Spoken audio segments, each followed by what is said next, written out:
A paz do Senhor, povo de Deus. Estamos aqui para estudarmos nessa escola bíblica dominical. Vamos adorar ao Senhor de todo o nosso coração, porque só o Senhor é digno de honra, de glória, de louvor e de exaltação, porque sabemos e entendemos que só o Senhor é Deus. Deus grande, Deus de graça, Deus de misericórdia, Deus da nossa salvação, o Deus do impossível, o Deus que nós amamos, e nós estamos aqui para poder orar, para podermos aprender um pouco mais da palavra do Senhor. É muito bom estudarmos a palavra, e o Senhor hoje ele nos proporciona uma grande oportunidade. Por isso eu gostaria de orar, para que os nossos corações estejam preparados para nós estudarmos. Hoje nós vamos falar sobre Jezabel, fazendo a diferença para o mal. Então vamos orar, colocando os nossos corações, preparando os nossos corações, pedindo ao Espírito Santo de Deus que possa nos ajudar, nos orientar, nos dar entendimento dessa palavra. Pai amado, Deus querido, Deus santo, Deus verdadeiro, Deus de Israel, Deus do Brasil, Deus dos nossos corações, Deus da nossa salvação, Deus do nosso Senhor e Salvador Jesus Cristo, Deus que nos deu o Espírito Santo como nosso intercessor para nos ajudar. O Deus Todo-Poderoso, o Deus a quem nós amamos, o Deus a quem nós dependemos, o Deus que nós estamos aqui para aprender mais da Tua Palavra, porque nós não queremos, Senhor, pecar contra Ti. Por isso, Senhor, os nossos corações estão aqui abertos para o ensinamento, que o Teu Espírito Santo venha nos orientar, para que nós possamos tirar lições, Senhor. Lições através da vida dessa mulher, Deus, que nós não podemos imitá-la de jeito nenhum. Pai, muito obrigada por essa oportunidade em que estamos aqui como igreja, como povo. Na verdade, Senhor, nós estamos numa sala de aula nesse momento, porque o mestre dos mestres está aqui. Parece até quando o Senhor Jesus juntou todo aquele povo e seus discípulos ali naquele monte e sentou para poder ensinar. E nós sabemos e temos a certeza que o Senhor vai nos ensinar nesse dia. Obrigada, Paizinho, por essa oportunidade. Obrigada por estarmos aqui e sempre querermos mais de Ti. Louvado seja o Teu nome, engrandecido seja o Teu nome em toda a terra. Senhor, nós chamamos muito, nós dependemos muito do Senhor. E essa é uma rica oportunidade para expressar o nosso amor e a nossa total dependência a Ti. Te amamos, Jesus. Fica conosco, nos guarda e nos livra do mal. Em nome de Jesus. Amém. Amém, povo de Deus? Vamos estudar a palavra. Bom demais estudar a palavra do Senhor. Por isso, prepara o teu coração, que nós vamos estudar sobre Jezabel. Nós estamos estudando uma revista que fala sobre os bons e os maus exemplos na Bíblia. E hoje nós vamos estudar um mau exemplo, que foi Jezabel, e fazendo a diferença para o mal. Nessa lição, através da vida de Jezabel, veremos como é possível fazer a diferença para o mal e atrair para si a ira de Deus. Ou seja, o que nós vamos aprender aqui com Jezabel, nós temos que fazer tudo ao contrário do que ela fez. Então, nessa lição, nós vamos ver como nós podemos atrair a ira de Deus através da desobediência. E a primeira menção, se você quiser verificar toda a história de Jezabel, você vai ter que ver sobre Acabe, porque Acabe é que faz parte do povo de Deus, Jezabel não. Jezabel era uma estrangeira. Então, se você quiser ler toda a história de Acabe e de Jezabel, você tem que ir em 1 Reis, capítulo 16, no verso 28, onde dá o início do reinado de Acabe, e vai terminar em 2 Reis, capítulo 9, verso 37, com a morte de Jezabel. Então, esse intervalo aí, nós temos toda a história. Então, tanto Acabe quanto Jezabel, eles fazem parte de 2 livros na Bíblia, que é o livro de 1 Reis e o livro de 2 Reis, que conta a história da monarquia. Então, a primeira vez que fala sobre Acabe e Jezabel, como eu falei em 1 Reis, capítulo 16. Olha o que diz o texto sagrado. E Acabe, filho de Onri, começou a reinar sobre Israel. Israel, que a capital era Samaria, por 22 anos. e fez Acabe, olha que triste, irmãos, o que era mal aos olhos do Senhor, mais do que todos os que foram antes dele. Ou seja, Acabe foi o 7º rei, e é bom lembrar que ele foi 7º rei do Reino do Norte. Já tinha tido a divisão depois de Salomão. E os reis que tinham vindo, ou seja, os 6 reis anteriores, eram reis ruins. Mesmo assim, Acabe foi pior do que todos eles. E sucedeu que, como se fora pouco andar nos pecados de Jeroboão, ainda tomou por mulher a Jezabel, filha de Etibal, rei dos Sidônios, e foi e serviu a Baal.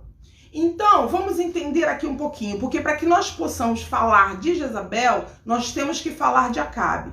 Então, Acabe, como eu disse, foi o filho de Omri. Omri foi um rei anterior a Acabe. Ele reinou durante 12 anos, o rei de Israel. Então, nesse momento, irmãos, precisamos lembrar, o reino estava dividido, lembra? Primeiro o rei Saul, segundo o rei Davi, terceiro rei Salomão. A partir de Salomão, por causa da idolatria dele, os reinos foram divididos em Reino do Norte e Reino do Sul. Lembro que o Reino do Sul era a dinastia, os descendentes de Davi, que Deus tinha dito que nunca faltaria um rei ali no trono. E nós vemos que esse rei se perpetua até hoje. Por quê? Porque Jesus é da descendência de Davi. Então o reinado do Senhor Jesus é para todo sempre. Então a palavra do Senhor se cumpriu. Mas aqui no Reino do Norte, quando teve a divisão, ficou com Jeroboão com 10 tribos e aqui com 2 tribos. Então aqui, falando do Reino do Norte, foi que Acabe veio dessa linha de Israel, com a capital em Samaria, e Acabe foi o 7º rei. E Acabe, como que começou, irmãos? É bom a gente falar assim, por que, pastor, o Reino do Norte, todos os reis foram ruins? Por quê? Só para fazer um parêntese para a gente poder entender. Quando teve essa divisão, aqui ficou Judá e Benjamim, 2 tribos. Só que aqui no Reino do Sul era onde tinha o templo em Jerusalém. Então, mesmo aqui ficando com 2 tribos no Reino do Sul, o templo de adoração que Deus tinha construído lá de Salomão ficou aqui em Jerusalém.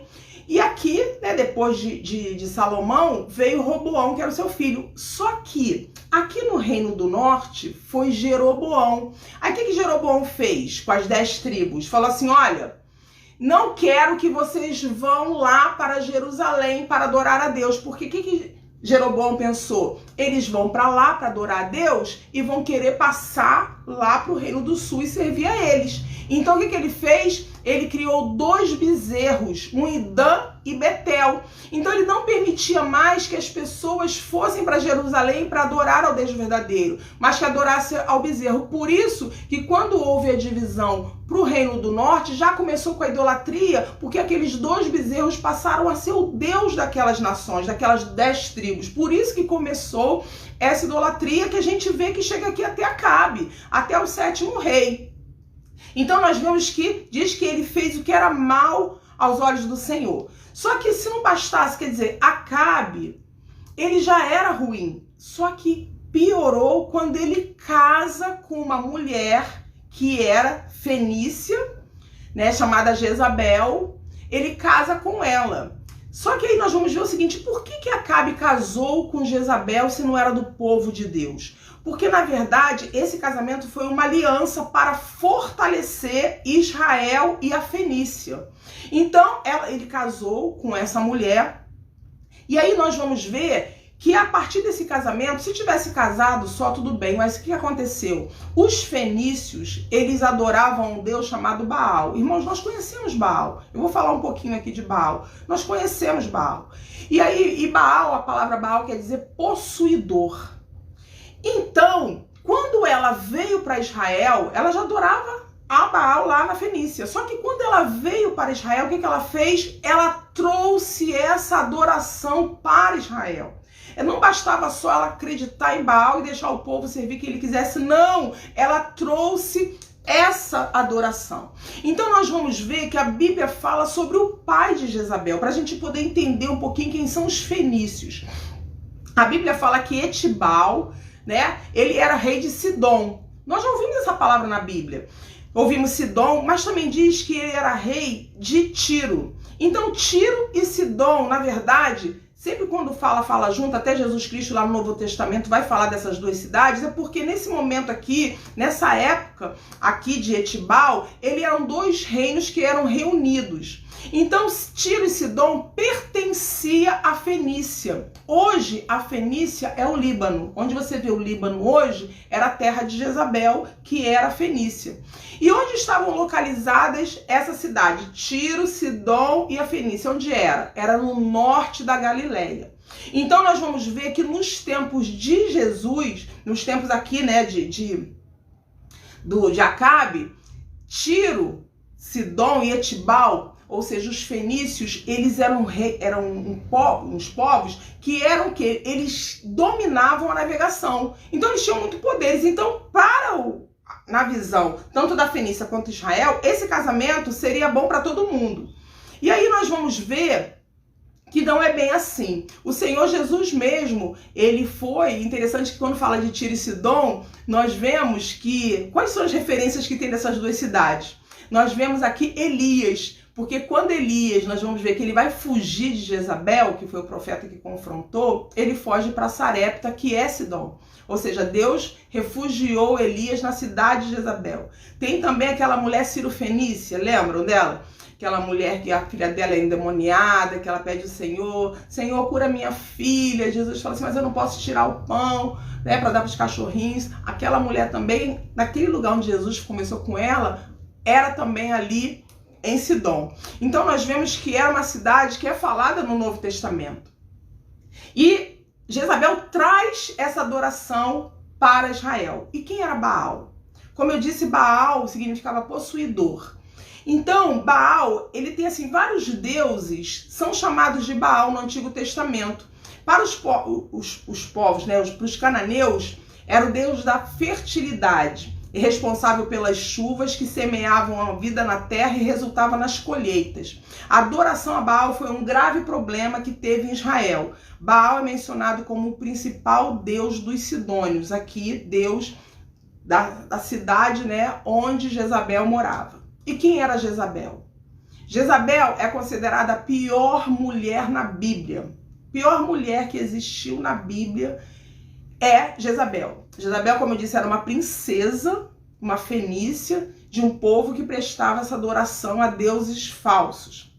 Então, além do seu fanatismo religioso, Jezabel tinha uma personalidade impulsiva e violenta. Acabe, diante de Jezabel, se mostrou fraco, deixando-se dominar pela mulher de personalidade forte e dominante, ou seja, Acabe não teve nenhum assim, pulso para poder dominar Jezabel. Quando casou com ele, ela que mandava em tudo, ela que dava as ordens.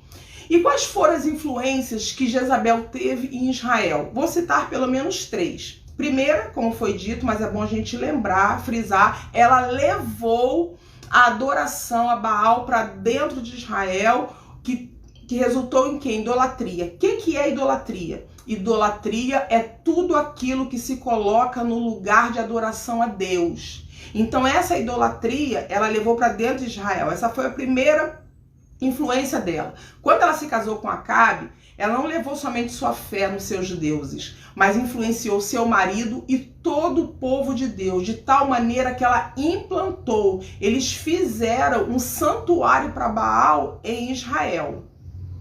A própria Jezabel, a Bíblia vai dizer que ela dava comida para os profetas dela na sua mesa.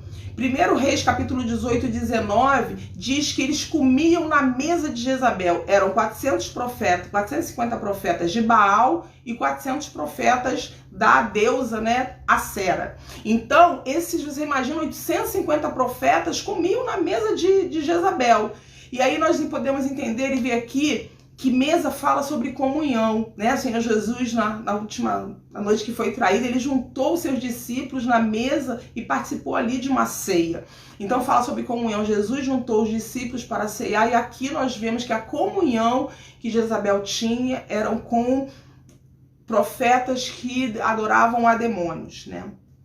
E a segunda grande influência, e aí muito triste isso, foi que Jezabel, ela perseguiu e matou os profetas do Senhor. Ou seja, quando ela trouxe essa adoração, tinha adoração a Deus. Só que o que ela fez? Ela falou assim, não, eu preciso matar os profetas para extinguir de uma vez por todas a adoração ao Deus verdadeiro.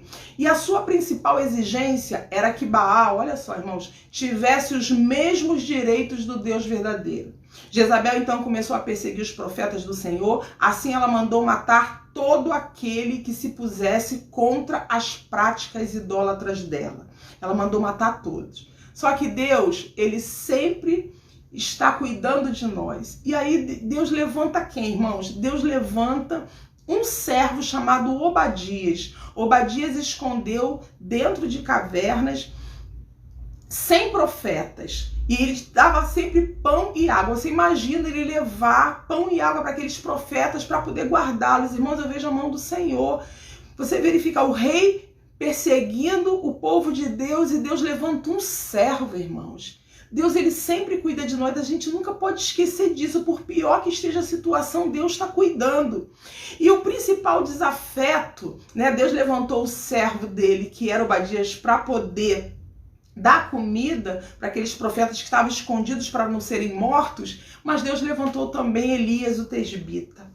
E Elias era da cidade de Tesbe, um profeta que não tem antecedente. A primeira vez que se fala de Elias, fala em 1 Reis, no capítulo 17. E Elias confrontava, reprovava as atitudes de Acabe e Jezabel. Então Jezabel tinha raiva de Elias.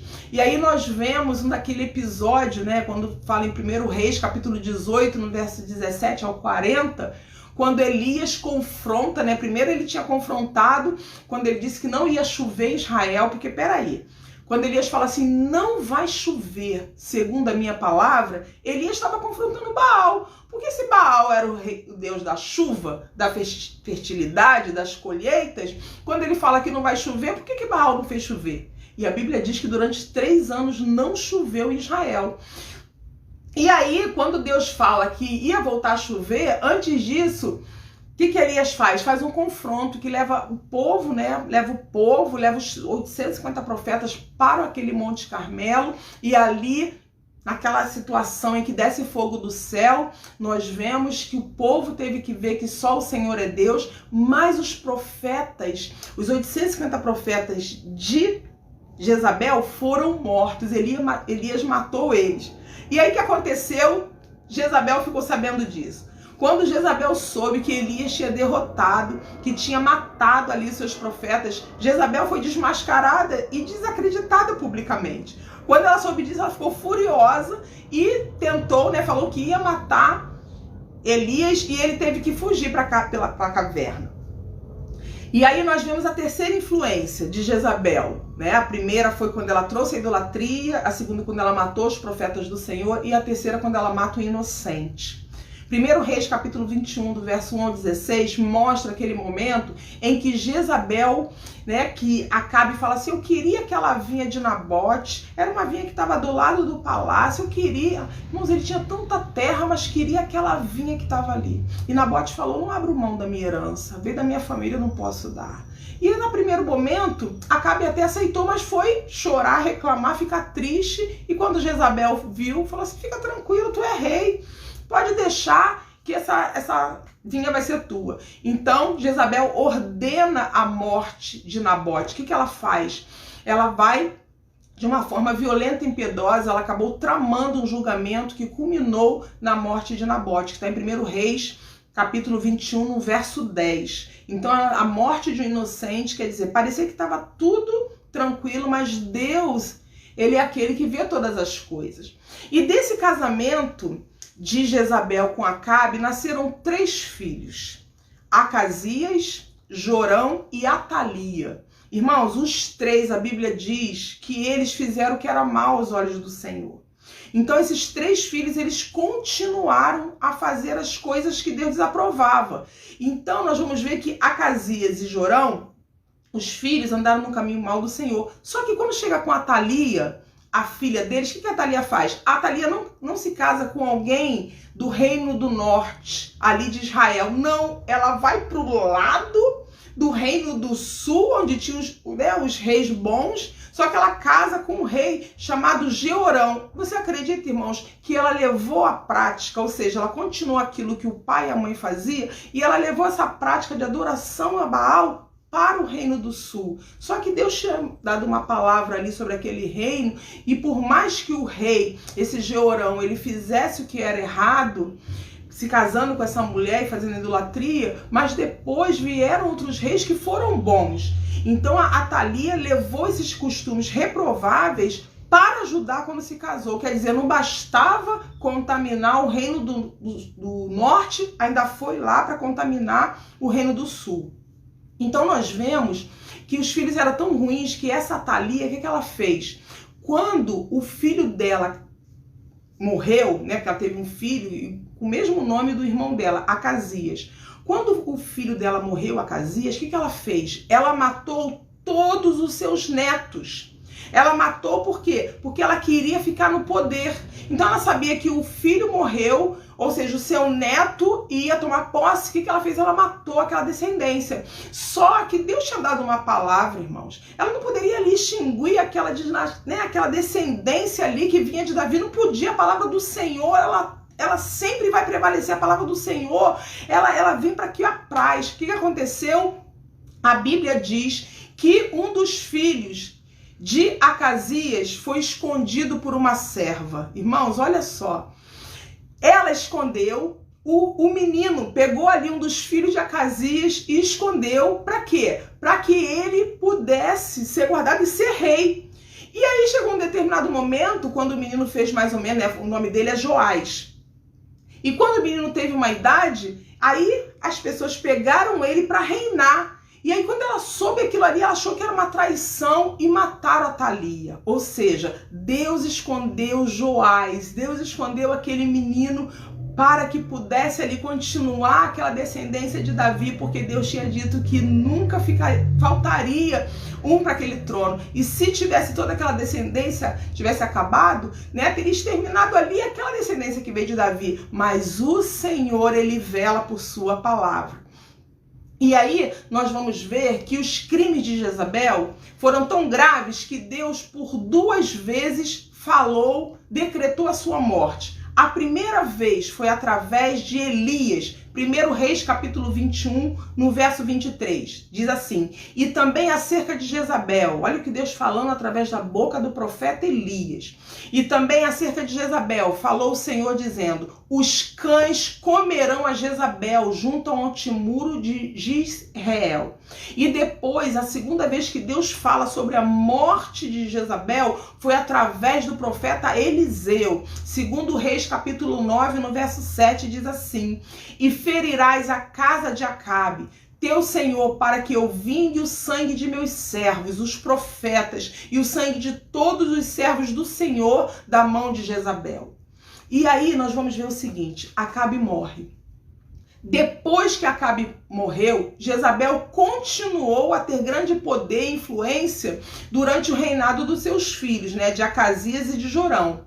Mas aí Deus levantou Jeú, um oficial do exército, que assassinou o filho Jorão, e Jeú subiu ao trono. E o que Jeú faz? Jeú tirou o altar, o culto de Baal em Israel. E após ter matado Jorão, Jeú foi para o palácio lá de Jezreel. Aí quando Jezabel soube que Jeú vinha, e já tinha sabido, né, que tinha matado o seu filho, o que ela fez? Ela se arrumou toda e ficou lá. E aí? Ficou perguntando para ele, né? E aí, Jeú, como é que estão as coisas? Aí Jeú foi, deu uma ordem, que ela estava numa janela. Os 2 eunucos que estavam do lado dela, Jeú falou: jogue ela aqui embaixo. Aí jogaram ela, né, no chão, e Jeú passou com o carro em cima dela, né? E aí o que aconteceu? Jeú foi jantar, aí depois Jeú falou assim: vai lá, vão lá e peguem ela, porque ela é filha de um rei. Não diz assim porque ela é rainha, não.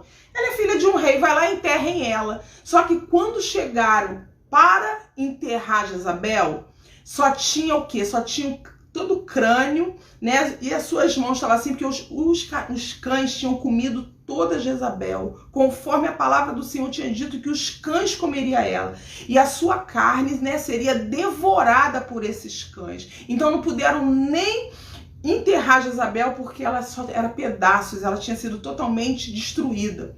E nós vemos, irmãos, que Jezabel, ela foi algo de influência tão grande que nós vemos quando chegar lá no Apocalipse, o Senhor Jesus, ele cita Jezabel. Apocalipse 2, nos versos 20 a 23, o nome de Jezabel aparece nesse livro quando o Senhor manda uma carta para a igreja de Tiatira. Olha o que fala, Apocalipse 2, 20. Mas algumas poucas coisas tenho contra ti, que deixas Jezabel, mulher que se diz profetiza, ensinar e enganar os meus servos para que fornique e coma dos sacrifícios da idolatria.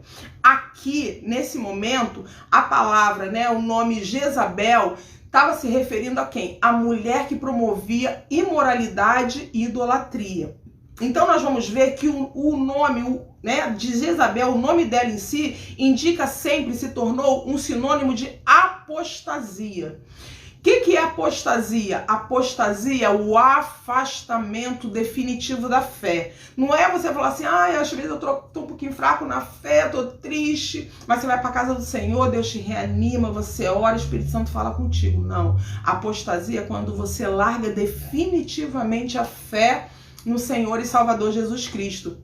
Então, nesse caso aqui de Apocalipse, provavelmente poderia representar uma mulher que tivesse ali, né, tentando colocar dentro da igreja de Tiatira a idolatria.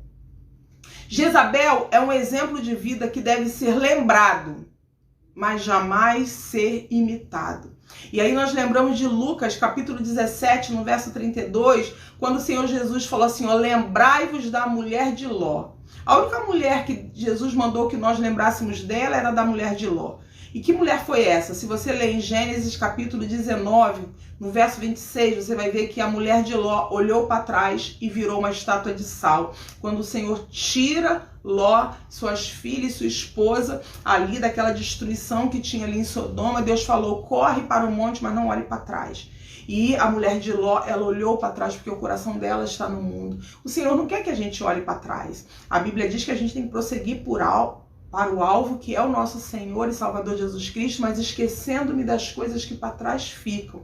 Então nós vamos ver que nós precisamos lembrar de Jezabel. Infelizmente, tanto Jezabel como a mulher de Ló, quando elas são lembradas por mulheres que foram desobedientes. Então nós vemos que o Senhor, ele deixou vários exemplos de pessoas cheias de Deus na sua palavra, mas ele nunca escondeu os defeitos nem aqueles erros das pessoas para que pudesse ficar na história e nós vermos o que nós temos que fugir. Por isso que a Bíblia diz que a gente tem que fugir da aparência do mal. Então, o que nós aprendemos com a vida de Jezabel? Todo cenário em que Deus não está reinando e é deixado de lado, terá um fim de fracasso. Mas olha o que diz Deuteronômio 28, 1 ao 2. E será que, se ouvires a voz do Senhor teu Deus, tendo cuidado de guardar todos os seus mandamentos, que hoje eu te ordeno, o Senhor teu Deus te exaltará sobre todas as nações da terra, e todas essas bênçãos virão sobre ti e te alcançarão quando os ouvires a voz do Senhor teu Deus. Então o que nós vemos com isso? Que a obediência, ela traz a bênção. O que nós vemos com isso? Temos que ter cuidado. Acabe já era ruim, fez uma aliança com uma mulher que não era do povo de Deus. O que nós aprendemos com isso? Que nós precisamos andar no caminho do Senhor. Nós precisamos, eu acredito que com essa lição, o Senhor quer nos alertar do quão nós temos que ter temor e tremor a Ele. O quanto que nós precisamos, dia após dia, estudar a palavra do Senhor, orar, né? Como Davi fez. Senhor, vê se há em mim algum caminho mau e me guia pelo caminho certo, pelo caminho eterno. Todos os dias precisamos colocar o nosso coração. Senhor, o que tem no meu coração que hoje te desagrada? Tem alguém que eu tenho que perdoar? Tem alguém que eu preciso pedir perdão? Senhor, eu preciso ir para a tua casa. Eu preciso, Senhor, viver a tua palavra que diz: alegrei-me quando me disseram, vamos à casa do Senhor. Ou seja, existem práticas espirituais que fazem com que o tempo todo nós possamos andar no caminho estreito, no caminho da salvação. Então, em todo tempo, nós precisamos guardar a palavra do Senhor no nosso coração. Por quê? Porque quando vier o dia mau, quando vier a afronta, quando vier o desejo de se vingar, o desejo de falar mal, o desejo, né, de não se dar com o irmão, ou discutir com o marido dentro de casa, sempre que vier isso, se nós temos a palavra do Senhor no nosso coração, o Espírito Santo de Deus vai nos alertar, vai falar: filho, filha, não. Foi o que aconteceu aqui, irmãos. Deus não deixou Acabe ao largado, não. Deus levantou ali Elias. Deus tinha levantado um profeta, mostrando para ele que ele estava errado. E quantas vezes no nosso púlpito, nos púlpitos das igrejas, o Senhor tem levantado pessoas para trazer uma exortação para a igreja. Por isso, nunca feche o teu coração. Ouve bem, observe a palavra que está sendo ministrada. Quando Deus traz uma palavra num culto, quando Deus traz uma palavra num estudo, nós precisamos ficar alerta, porque essa palavra não veio de homem. Se a palavra de Deus que está sendo pregada, Deus está alertando naquela área. Deus vai trazer sempre uma palavra do que a igreja está precisando, ou para o momento de hoje, ou para o que pode acontecer amanhã. Então nós precisamos ficar alertas. Eu gostaria muito de orar nesse momento, porque eu quero muito pedir ao Espírito Santo para que essa palavra ela não se perca. Que verdadeiramente, mais uma vez eu gosto de falar, que nós possamos viver Mateus 7:24. Todo aquele que ouve a minha palavra e a pratica será comparado ao homem prudente que edificou a sua casa sobre a rocha. Irmãos, está falando sobre homem prudente, ou seja, prudente segundo os padrões do Senhor. Por isso, em nome de Jesus Cristo, não deixe que essa lição do que aconteceu, se tem alguma coisa no teu coração que está se entristecendo, se você precisa pedir perdão a alguém, se você precisa liberar o perdão, se você está frio, vá para a casa do Senhor. Se você por acaso não está com força, se ajoelha, mesmo que você fique calado, mas chore diante do Senhor, porque o Senhor vai ouvir a tua oração através das suas lágrimas. Abre a palavra do Senhor mesmo que você não queira, porque no começo a nossa carne grita por não querer ouvir, mas Deus tem palavras de vida eterna para a gente. Deus quer nos restaurar, irmãos. Deus tem uma vida abundante sim para nós. Nós precisamos lembrar que nós temos o Espírito Santo que está aqui agora, falando aos nossos corações, nos abraçando e nos dando a certeza que tudo que nós falarmos com o nosso Deus, Ele ouvirá. Pai, obrigada, Deus. Nós somos gratos a Ti, porque aqui no século 21, Senhor, diante de tantas dificuldades, tanta insegurança, tantas incertezas, o Senhor continua sendo Deus na nossa vida. Eu quero te louvar, Senhor, porque quando a tua palavra é ministrada, mesmo através, Senhor, desse exemplo mau de Jezabel, como nós vemos que tu és um Deus verdadeiro que o Senhor cuida. No passado o Senhor levantou Obadias, um servo, Senhor, um servo, um simples servo, para cuidar do seu povo. Quanto mais hoje nós temos o Espírito Santo, Deus, muito obrigada, Senhor. Eu quero te agradecer, eu quero te, Senhor, te dizer o quanto que nós queremos sempre que o Senhor venha nos orientar, venha nos exortar, Deus, mas nunca deixe que nosso coração se desvie nem para a esquerda nem para a direita. E nós clamamos mais uma vez, Senhor, toda a nossa família, Deus, que está desviada, que está longe de Ti, que está fraco na fé, Deus, hoje, traz para o centro da Tua vontade. Deus, é o apelo do nosso coração, porque nós sabemos, Senhor, que aos seus pés, Senhor, a sombra do Altíssimo é um lugar de segurança, é um lugar, Deus, que nós podemos até passar por dificuldade, mas ali nós sempre teremos a Tua graça que vai nos sustentar, que vai nos levantar, que vai nos consolar, que vai enxugar as nossas lágrimas, que vai nos dar força. Por isso, meu Deus e meu Pai, estamos aqui como igreja para dizer: vamos obedecer segundo a Tua vontade. Queremos viver nos dias de hoje, Deuteronômio 28, sim, andar em obediência, porque nós queremos, Senhor, sempre estar, Senhor, segundo a Tua vontade, o Teu querer, porque nós sabemos que a Tua vontade ela é boa, perfeita e agradável. Muito obrigada, Senhor. Assim nós oramos, te agradecemos, queremos dizer que nós te amamos muito. Que a graça do nosso Senhor e Salvador Jesus Cristo, o grande amor de Deus, o nosso Pai, e as doces e ricas consolações do Espírito Santo seja sobre você, sobre o teu coração, sobre a tua família, sobre a tua casa, sobre os teus sonhos, sobre os teus projetos. Você não está só. Você sabia que a glória do Senhor está enchendo a tua casa? Deus manda te dizer que Ele está aí, que Ele está te abraçando, que Ele está segurando as tuas mãos e que Ele nunca vai te deixar só. Creia que o Deus Todo-Poderoso continua cuidando do seu povo. Deus te abençoe poderosamente em nome de Jesus.